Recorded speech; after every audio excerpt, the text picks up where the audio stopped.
Acheson Hotels LLC versus Deborah Laufer. December 5th, 2023. Justice Barrett delivered the opinion of the court. The court granted review in this case to consider whether Deborah Laufer has Article 3 standing to sue hotels whose websites failed to state whether they have accessible rooms for the disabled as required by the Americans with Disabilities Act of 1990, even if Laufer had no thought of staying at the hotels, much less booking a room. After a lower court sanctioned her lawyer, Laufer voluntarily dismissed her pending suits, including her case against Acheson Hotels, LLC, and filed a suggestion of mootness in this court. Though Laufer's case is moot, the circuit's split on the issue briefed and argued in this court is very much alive. Deborah Laufer has sued hundreds of hotels whose websites failed to state whether they have rooms accessible to the disabled. As the sheer number of lawsuits suggests, she does not focus her efforts on hotels where she has any thought of staying, much less booking a room. Instead, Laufer systematically searches the web to find hotels that fail to provide accessibility information and sues to force compliance with the Americans with Disabilities Act of 1990. Ordinarily, the hotels settle her claims and pay her attorney's fees. But some have resisted, arguing that Laufer is not injured by the absence of information about rooms she has no plans to reserve. Only plaintiffs who allege a concrete injury have standing to sue in federal court.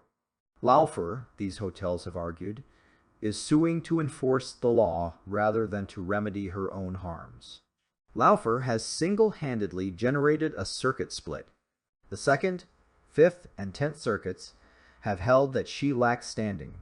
The 1st, 4th, and 11th circuits have held that she has it. We took this case from the First Circuit to resolve the split. Though Acheson Hotels, LLC, filed the petition, Laufer supported the grant. After we granted review, the case took an unusual turn. In July, the United States District Court for the District of Maryland suspended Laufer's lawyer, Tristan Gillespie, from the practice of law for defrauding hotels by lying in fee petitions and during settlement negotiations. It based the suspension on a report finding that Gillespie demanded $10,000 in attorney's fees per case, even though he used boilerplate complaints. In addition, Gillespie funneled six-figure sums to the father of Laufer's grandchild for investigatory work that he never performed, raising the prospect that either Gillespie or Laufer, or both, got a cut of the money. Making matters still worse, the sanctions order against Gillespie also implicated Laufer's former counsel of record before this court, Thomas Bacon. Following these revelations, Laufer voluntarily dismissed her pending suits with prejudice, including her complaint against Acheson in the District of Maine. She then filed a suggestion of mootness in this court. At this point, Acheson had already filed its principal brief on the standing issue, and we deferred a decision on mootness until after oral argument. Laufer does not argue that we must dismiss her suit for mootness.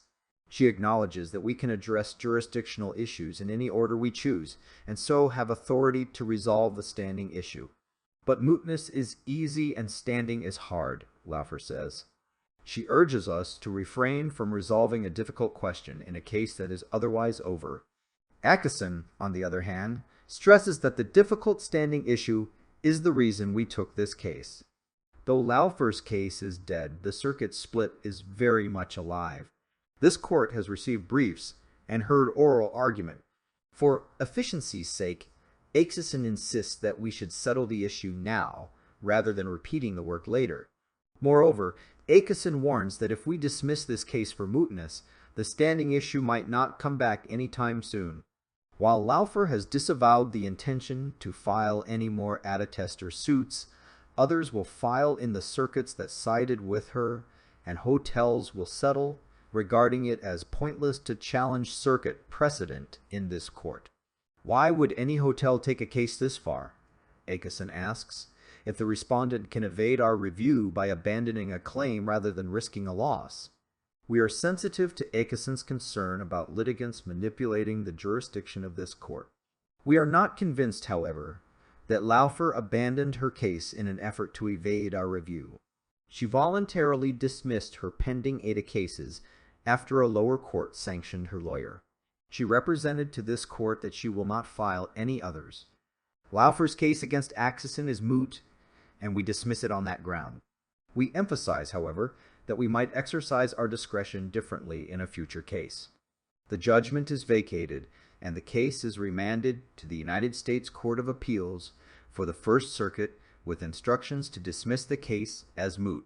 Justice Jackson objects to this disposition, urging us to instead leave the First Circuit's judgment in place.